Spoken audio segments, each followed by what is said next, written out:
Praise the Lord. ஆண்டவரும் அருமை இரட்சகருமாகிய இயேசு கிறிஸ்துவின் இனிய நாமத்தினாலே உங்களை யாவரையும் நாங்கள் வாழ்த்தி ஆசீர்வதிக்கிறோம். கர்த்தர் தாமே உங்களை ஆசீர்வதிப்பாராக. இன்றைய தேவ வார்த்தை வெளிப்படுத்தின சுவிசேஷம் 2ஆம் அதிகாரம் 22வது வசனம் 23வது வசனம் சொல்லுகிறது பாருங்க. இதோ நான் அவர்களை கட்டிலுக்கிடையாக்கி அவளுடனே உபச்சாரம் செய்கிறவர்கள் தங்களுடைய கிரியைகளை விட்டு மனம் திரும்பாவிட்டால் அவர்களை மிகுந்த உபத்திரத்திலே தள்ளி. அல்லேலூயா.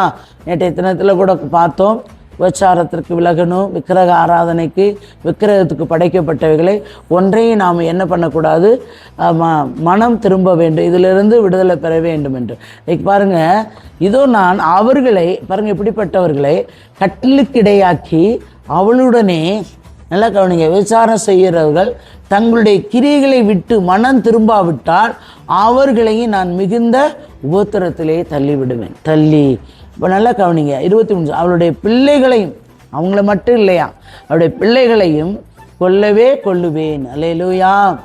இதுக்கு தான் நம்முடைய பிள்ளைகள் ஆசீர்வாதமாக இருக்கணும், நீங்கள் ஆசீர்வாதமாக இருக்கணும்.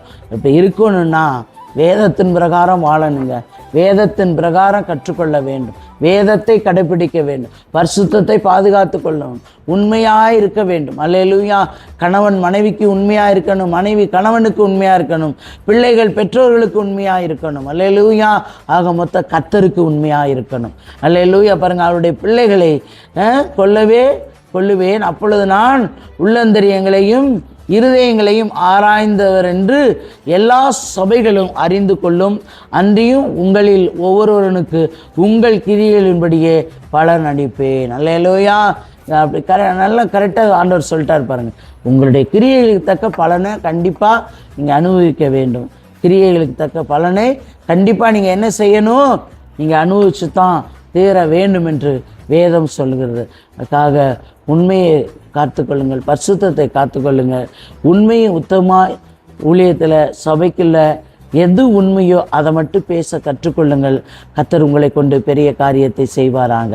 தகப்பனே மை துதிக்கிறோம் சோத்திரம். கர்த்தாவே சர்வ வல்லமையுள்ள தெய்வமே மை துதிக்கிறோம் சோத்திரம். நீட்டு மீண்டும் மாறாத நல்ல தகப்பனோட பரிசுத்தமுள்ள கருத்தில் ஒரு விஷயங்களை தாழ்த்தி இப்படி பொறுப்பாக தேவன் பொறுப்படுங்க. ஆசீர்வாதம் இயேசுவின் நாமத்தில் வேண்டுகின்ற ஜீவனுள்ள நல்ல பிதாவே. ஆமேன், ஆமேன்.